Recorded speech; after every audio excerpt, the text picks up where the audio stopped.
Onto this story now. The tourism industry is encouraging South Africans to get vaccinated so that the international traveller will want to visit again.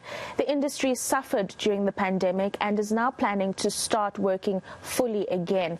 To discuss this, we're joined by Unathi Henama from the Tshwane University of Technology Tourism Department. Unathi, many thanks for your time this morning. This is a crucial initiative that's been taken on because at the end of the day, it's the jobs of those in the tourism industry that have been shed. Yes, the tourism industry is very, very important for the economy of South Africa. And if we need to get our jabs to achieve herd immunity, to achieve more than 70% immunization, then tourists would want to come to our country. And member countries will remove South Africa on the red list. When we are removed on the red list like the UK, then governments in the UK would say South Africa is a country that has a progressive vaccination program. Therefore, you can visit that country. So we therefore urge South Africans, please go and vaccinate. Please take the jab, so that we are able, when we go to international countries and say, this is how many deaths I have, this is how many jabs we have taken, you can therefore remove us on the red list. So it's a matter of economic liberation. Right. What about those who actually work in the industry? Has there been a drive to get them vaccinated so that they are able to engage with the travellers that will eventually come back into the country?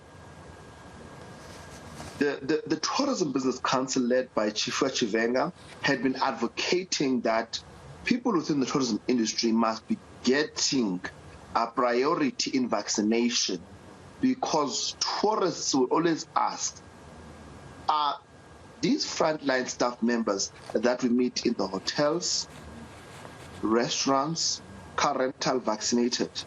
So we are yet to get an update, and we shall await an announcement by the new Minister of Tourism, Umama Sisulu, to be given wisdom about that. Right, let's speak about the industry in general now. Since the third wave and the lockdowns, there has been some kind of recovery in terms of domestic tourism. What is your assessment of the industry currently, apart from the fact that we don't have international travellers and, of course, the likes of SAA, Comair going back to the skies very soon, should also be something of a positive move for the local tourism industry? Domestic tourism has recovered, but it is not achieving where we want it to go. There is a R1 billion stokvel economy, and the tourism industry is very, very snobbish. It doesn't want to interact with the stokvel economy. Let me give an example, my queen. What if product owners say, for your stokvel meeting, save 20 rands extra, you can have the meeting here. If you save 100 rands, you guys can sleep over. If you save 200 rands, you guys can sleep over a whole weekend and bring a partner. So the tourism industry is recovering, but there is this R1 billion industry of the stokvel we're not engaging with. And the tourism industry needs to have a big clap to wake up and say, guys, we can't ignore that. Right, so obviously that goes to a lot of innovation that needs to be introduced to the tourism industry to ensure that we can see some positive growth once again. I want to go back to the UK situation. Europe is one of our biggest markets when it comes to travel.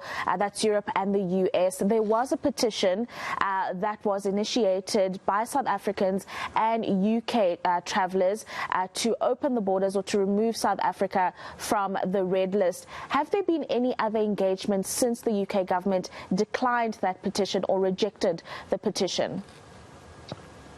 Remember, bilateral relations always happen in private settings.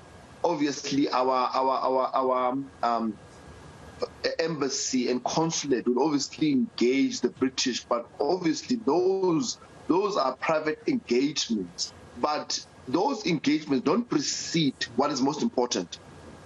We must encourage South Africans to get the jab.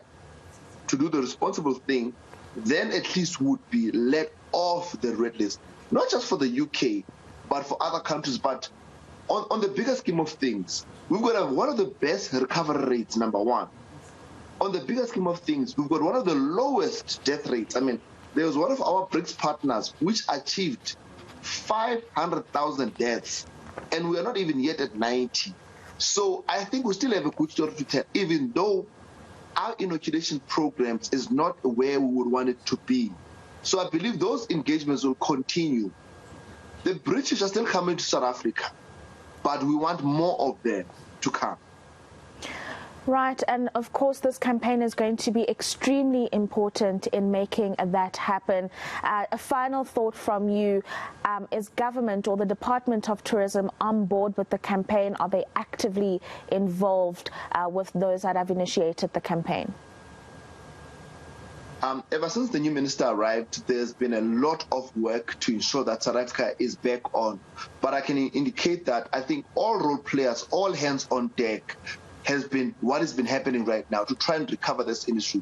Rofhiwa must understand, second biggest employer in the country, so many jobs, 1 in every 24 jobs in tourism industry. So we cannot let this go by. So a lot of work is happening, a lot of lobbying is happening behind the scenes to ensure that we get back on tune.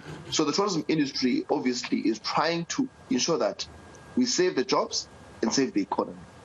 Very encouraging to know that there's a lot of work being done behind the scenes by both private and public stakeholders. Unathi Henama from the Tshwane University of Technology giving us some insight on a campaign to encourage South Africans to get the jab so that international travellers can come into the country without fear.